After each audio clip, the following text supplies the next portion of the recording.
청약홈이 개편을 마치고 다시 문을 열었습니다. 이미 예고된 상황처럼 청약 제도도 새롭게 바뀌었죠. 이달부터 이제 내달까지 분양시장에 큰 장이 들어서면서 내 집 마련 또 준비하고 있는 분들 마음이 급하실 것 같습니다. 네, 청약 제도 무엇이 어떻게 바뀌었는지 하나하나 살펴보고 최근 부동산 시장 움직임도 함께 짚어보도록 하겠습니다. 오늘도 도시와 경제 송승인 대표와 함께 하십니다. 어서 오세요, 송승인. 네, 안녕하세요. 네. 이 먼저 바뀌는 이 청약 제도부터 한번 살펴봐야 되겠는데 정부가 예고한 바와 같이 일단 혼인 쪽 그리고 출산 쪽에다가 이제 유리하게끔 바뀌었다 이렇게 볼 수 있겠습니다. 가장 큰 특징은 뭐로 정리될까요? 말씀하신 대로 이제 큰 특징이라고 보면 기존 같은 경우는 뭐 결혼을 하게 되면은 손해 보는 경우들이 많았거든요. 둘 다 어떤 뭐 혜택을 누릴 수 있었던 입장에서 근데 결혼을 하게 되면은 그 혜택이 없어지게 되니까 뭐 둘 중에 하나가 그러니까 결혼을 하면은 오히려 청약이라든지 내 집 마련이 어렵게 되다 보니까 예. 이런 분들에 대해서 상당히 좀 개선이 된 것 같습니다. 그래서 지금 부부가 중복 당첨이 되면은 지금 표에서 나와 있는 것처럼 기존엔 둘 다 부적격이었거든요. 근데 이제는 앞서서 청약되는 건 인정이 되고요. 예. 그리고 부부가 만약에 그 결혼을 해가지고 통장을 갖고 있었다 그러면은 본인 통장만 인정이 됐어요. 근데 지금은 배우자의 그 통장까지도 최대 3천까지 합산이 되다 보니까 지금 딱 보시더라도 예전보다는 결혼을 하고도 이런 인정되는 부분들이 커졌다라고 보여지고요. 그다음에 특별공급들 노려보시는 분들 많잖아요. 이게 소득 여건도 개선이 되고, 그다음에 그 신청에 대한 그 이력도 관계없이 가능이 되고, 다자녀에 대한 그 기준 같은 경우도 자녀도 3명까지 사실 뭐 현재 뭐 여러 가지 물가라든지 교육비 이런 것들이 부담스러워서 고민들을 많이 하셨는데 3명도 이제 2명으로 줄어들게 되다 보니까 청약에 대해서 기존에 그 결혼 전에 그 어떤 결혼을 안 하고 유지를 했던 그 청약 전략에서 이제는 결혼이라든지 뭐 출산을 중심으로 해서 변화를 하고 있다라고 볼 수 있을 것 같아요. 그래서 여러 가지 뭐 중복적인 그 신청을 비롯해서 생애 최초에 대한 그 요건 같은 경우도 뭐 이제 연 한 1억 6천까지 완화가 되고 그다음에 소득 여건 같은 경우도 한 20% 정도 상향되는 그런 요건이 있기 때문에 이 청약이 굉장히 뭐 시스템을 닫고 나서 다시 열릴 정도로 이런 그 개선되는 부분이 예전하고 이제 앞으로 개선된 거하고 그냥 미묘하게 보이는 수준이 아니라 굉장히 뭐 획기적으로 변한 그런 수준이기 때문에 획기적이고 확연하네요. 예. 그런 부분이 유리한 그 부분 그리고 특징이 뭐 눈에 부각이 될 정도라고 볼 수 있을 것 같습니다.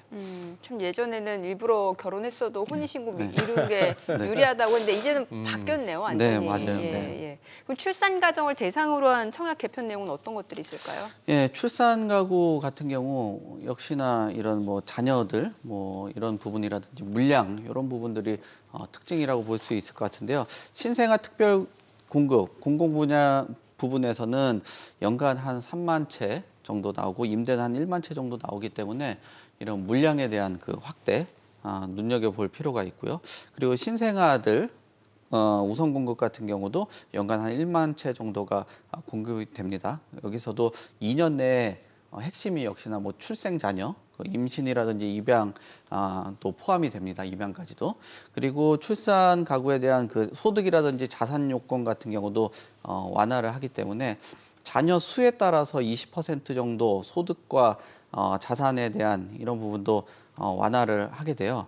그리고 신생아들이 향후에 그 특공에 청약에 당첨이 된다라면은 신생아 특례 디딤돌 대출까지도 가능하기 때문에 전반적으로 봤을 때 금융에 대한 부분들, 그다음에 어떤 기회적인 부분에서도 물량에 대한 그 확대, 그리고 자녀를 그 출산하는 그 수에 따라서 한 20% 정도 소득이라든지 자산 요건들이 완화가 되기 때문에 역시 뭐 그 저출산에 우리나라가 지금 문제다라는 얘기들이 많잖아요. 네. 그러니까 자녀를 더 낳고 출산을 하면 할수록 인센티브가 커지기 때문에 결혼도 최대한 빨리 하는 그런 방향들, 그리고 결혼 후에 자녀들을 출산하면 출산할수록 여러 가지 인센티브가 제공이 되다 보니까 이런 뭐 청약에 대한 그 제도, 그리고 저출산을 해소하기 위한 그 방향, 뭐 이런 쪽에는 일정 부분 좀 기여를 하고 그런 방향 쪽으로 갈 수 있는 길을 좀 터줬다라고 볼 수 있고 또 내 집 마련에 대해서도 좀 여러 가지 뭐 기대를 할 수 있는 그 요건들이 뭐 생겼다라고 볼 수 있을 것 같습니다. 어차피 뭐 자기 돈 다 내서 집 사는 거 아니니까 대출 받아야 되니까 금리 높은 거 부담되고 네. 또 분양가가 또 높아졌고 네. 그래서 이제 그동안에 조금 청약 통장이 인기가 좀 없다고 네. 했잖아요. 네. 근데 다시 최근 들어서 가입자 수가 늘고 있다고 들었는데요. 네. 예. 지금 앞서서도 얘기 드린 것처럼 이런 그 변화가 수요를 충분히 키울 수 있는 예. 그 효과로 나타났고요. 그렇기 때문에 주택 청약 그 가입자들이 계속적으로 떨어졌었어요. 예. 근데 말씀하신 것처럼 한 20 쭉 이렇게 내려오다가 한 20개월 만에 증가세로 돌아섰고요. 그래서 2월에 그 청약 통장 가입자 수가 한 2,500만 명이 넘는 숫자인데 그 뒤에 숫자를 뭐 제가 열거는 해드리지 않았지만 한 1,723명 정도 증가한 그런 수준이고요. 이게 감소세가 2022년 7월부터 해가지고 19개월 연속적으로 한 147만 명 정도가 감소를 했어요. 주요 원인들을 보면 역시나 분양 가격이 높은 거 특징이고 또 아파트 가격이 하락하다 보니까 이거 뭐 청약 받아도 집값에 대한 그 자산 상승 기대감 예. 이런 것들도 축소가 된 거죠. 그러면은 결국 사실 청약 통장에 대해서 금리도 낮고 이거 분양 가격도 너무 높다 보니까 차라리 그냥 통장 해지해가지고 뭐 생활비를 쓴다든지 그냥 뭐 다른 방법, 뭐 적금이라든지 다른 뭐 고금리 상품으로 갈아탄다든지 아니면 뭐 조금 자본들이 부족하셨던 분들 같은 경우는 뭐 그냥 빚이나 갚자 뭐 이런 생각들을 하셨던 것 같아요. 근데 역시 청약 제도들이 좀 크게 개선이 되면서 수요를 키웠고 자격에 대한 요건들 이런 부분들도 완화를 했기 때문에 이렇게 되면은 뭐 분양 가격 그 대비했을 때 내가 내 소득 여건에서 이탈을 했었는데 이제 그 소득 여건 안에 들어왔고 결혼을 해도 결혼하게 되면은 사실 뭐 여러 가지 뭐 혜택들이 줄었었는데 혜택들도 네. 늘어나다 보니까 수요를 키운 이런 부분들이 청약 통장의 어떤 가입자 수를 다시 좀 증가세로 전환을 시켰다라고 볼 수 있을 것 같습니다. 네. 그럼 이제 본격적으로 좀 청약 시장 좀 보면 좋을 것 네. 같은데 지금 다음 달까지 분양 계획 중인 물량이 무려 3만 가구나 된다면서요. 네, 예, 그렇습니다. 지금 2023년 대비했을 때 한 2배 정도 가까운 그런 수치가 나왔고요. 이 지금 3만 가구 정도 분양을 하는데 지난해 같은 기간을 보면은 한 14,700여 가구 정도 됐어요. 이때 대비했을 때 한 2배 정도 되는 수치고요.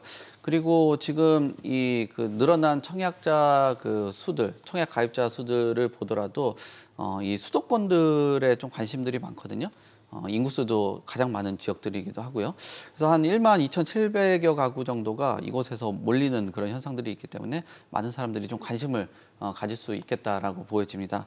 지금 그 그래프에 나온 것처럼 뭐 지금 강동구에 위치한 그 아파트 그리고 네. 오산 그다음에 김포에 있는 지역들 뭐 이런 지역에서도 일반 가구 수가 그래도 뭐 1,200가구 중에서 한 800여 가구니까 뭐 물량들도 괜찮고요. 그다음에 성내동 같은 경우도 뭐 한 327가구 정도 그 나오는 물량이기 때문에 서울 안에 요즘에 뭐 가뭄이 들었다라고 얘기하는데 굉장히 좀 수요자들이 판단하기엔 좀 좋은 위치고 또 괜찮은 지역이다 보니까 선택들을 좀 많이 하실 것 같아요. 그리고 수원이라든지 광명, 개항에서도 이런 물량들이 꾸준하게 나오고 있습니다.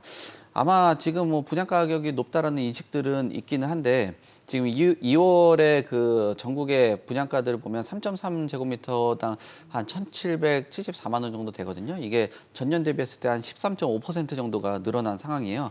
그래서 분양 가격이 조금 더 올랐다라는 그런 인식 때문에 부담스럽게 작용할 수 있겠지만 역시나 뭐 공사비에 대한 그 이슈라든지 이런 것들 때문에 네. 추가적으로 더 오를 수 있다라는 그 우려들도 있기 때문에 분양에 도전을 하시는 분들도 상당 부분 좀 늘어나지 않을까. 그리고 최근 들어서 분양 시장이라든지 이런 외적으로 뭐 여러 가지 선행 지수들 자체들이 시장에 좀 긍정적인 신호가 나오고 있고 또 금리 인하에 대한 이슈들이 있기 때문에 이 분양 시장들을 눈여겨보는 그 수요자들이 많아지지 않을까 그렇게 봅니다.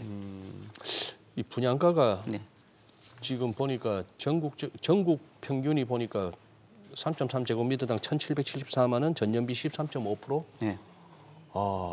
이런 식으로 오르면 이게 전국 분양가라서 그래 평균이 다 뭐 서울이 아무래도 서울 쪽은 더 많이 올랐을 거고 네, 수도권은. 그렇죠. 예, 서울에서는 뭐 10억 이하의 분양가는 뭐 찾기 힘든 그런 수준이죠. 네.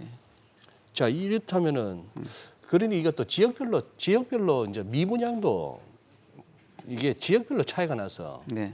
그렇긴 한데 자 이제 제도 개편만으로 그런 분양시장 활성화가 힘들다는 분들도 없잖아 계시고 네.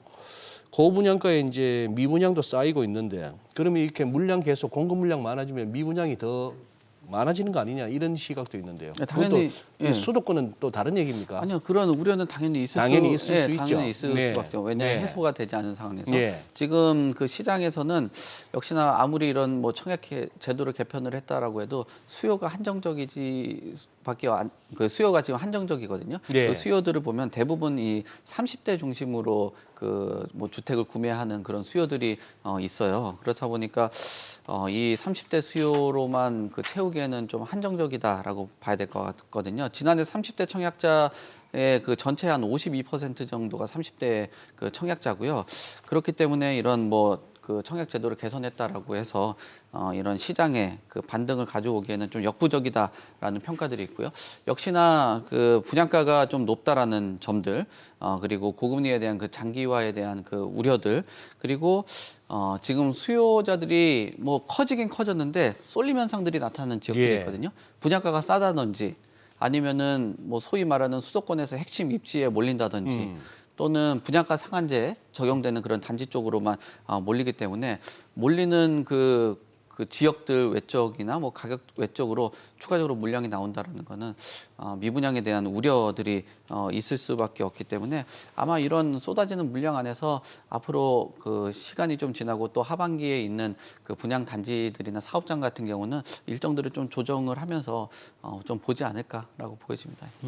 그러다 보니까 뭔가 수요자들 눈길을 끌기 위해서 네. 지금 뭐 여러 혜택을 내건 단지들이 좀 있는 것 같은데 네. 뭐 예를 들면은 뭐 중도금 무이자 아니면은 또 뭐 계약금 정액제 네. 여러 가지 혜택들 내걸고 있는데 초기 부담을 또 줄일 수 있다는 측면에서는 이런 혜택들을 좀 눈여겨보면 좋을 것 같다는 생각이 들거든요. 그렇죠. 이게 분양가에 대해서 본인이 사는데 예. 혜택으로 다가오면은 그게 인센티브니까. 그렇죠. 그러니까 뭐 계약금 1,000만 원 가지고 내 집 마련을 할 수 있는 그런 현장들도 나타나고 있고요. 그리고 뭐 여러 가지 금융 혜택들이 있습니다. 뭐 중도금에 대한 그 30% 정도를 무이자로 제공하는 곳이 서울 안에서도 있고요. 네. 그다음 김포 같은 경우는 뭐 계약금 1,000만 원만 내고 나서 잔금을 한 20% 정도 유예를 하는 그런 단지들도 나오고 있고 지금 뭐 예전만 해도 분양시장에서 중도금 무이자 한창 인기 있다가 네. 분양시장 너무 좋다 보니까 중도금 무이자 없어요. 맨날 그러거든요. 현장들 가서 계약 그 분양들 받으려고 하는데 근데 이게 다시 옛날로 돌아온 거예요. 계약금 외적으로도 보면은 뭐 중도금은 무이자로 해주는 그런 혜택들 이런 것들이 있습니다. 그래서 아마 이런 그 단지들만의 경쟁을 하면 할수록 수요자들한테 그 좀 도움과 혜택들이 갈 수 있기 때문에 잘 보고 판단을 하시면 좋을 것 같습니다. 다만 좀 유의를 해야 될 거는 이 혜택 대비했을 때 분양가가 너무 높다라고 하면 그 혜택이 아닐 수도 있거든요. 내가 돈 내고 내가 받아가는 그런 구조가 될 수 예. 있으니까 그런 것들은 좀 주의할 필요가 있습니다. 요 재정비 사업 관련해서도 한번 좀 예. 살펴보시죠. 이번에는 한다 늘 말은 들려오는데 사업 진척이 더디게 되는 거. 네. 뭐 수년이 아니라 수십 년째 그러는데도 많지 않습니까? 네. 이게 재개발 재건축 쪽인데 지금 서울시가 이번에 정비사각지대를 갖다가 이제 재개발이나 재건축 돕기 위해서 전폭적으로 지원하겠다. 네. 어떤 방안이 나왔나요? 뭐 이제 규제는 풀고 네. 사업성들을 개선하는 그런 효과들을 나타내기 위해서 방안들을 냈는데요. 네. 일단 재개발할 수 있는 면적들을 많이 넓혀졌어요. 한 2.5배 정도를 증가를 한 그런 상황이고요. 사업성 개선하고 공공지원 저 두 개를 보시면은 역세권의 준주거까지 종상향을 하거든요. 종상향을 하면 저게 용적률이 더 부여가 되기 때문에 사업이 개선이 되고요. 그다음에 현재 그 활용을 못하는 용적률 같은 경우도 인정을 하면서 이런 그 사업성 부분에서 좀 개혁을 하고요. 그리고 개발 사업을 하다 보면 공공에 기여를 해야 되는 부분들이 있거든요. 그런 공공에 대한 기여되는 그 부담 이런 부분들을 완화를 하게 되기 때문에 어떻게 보면은 개발주 입장에서는 공공에다가 이거 민간에서 가질 수 있는 수입을 공공에다 주다 보니까 수입이 좀 떨어진다라는 평가를 하는데 이런 부분들을 좀 떨어뜨렸습니다. 그리고 아니 송 대표님 네. 공공기여가 예를 들면 어떤 게 있나요? 느낌으로 팍 알 수 있는 거. 그러니까 일반적으로 보면 이제 뭐 민간 그 임대주택 같은 경우를 지어서 공공에다가 기여를 하면은 그 공공 기여분을 가지고 뭐 임대 물량들을 저소득층이라든지 신혼부부들이 하는데 어떻게 보면은 한 수익성이 떨어질 예, 수밖에 한 없구나. 10% 정도를 예를 들어서 15%를 줬다라고 하면은 그 15%의 물량이 어떻게 보면 내 수입에서 한 15%는 그러네요. 기여를 하는데 이 15% 정도 되는 거를 한 10% 정도로 낮추는 그런 예. 방향으로 간다라고 뭐 볼 수 있을 것 같습니다. 알겠습니다. 네. 네, 오늘 내용 잘 들었습니다. 고맙습니다. 네, 감사합니다. 예, 감사합니다. 네.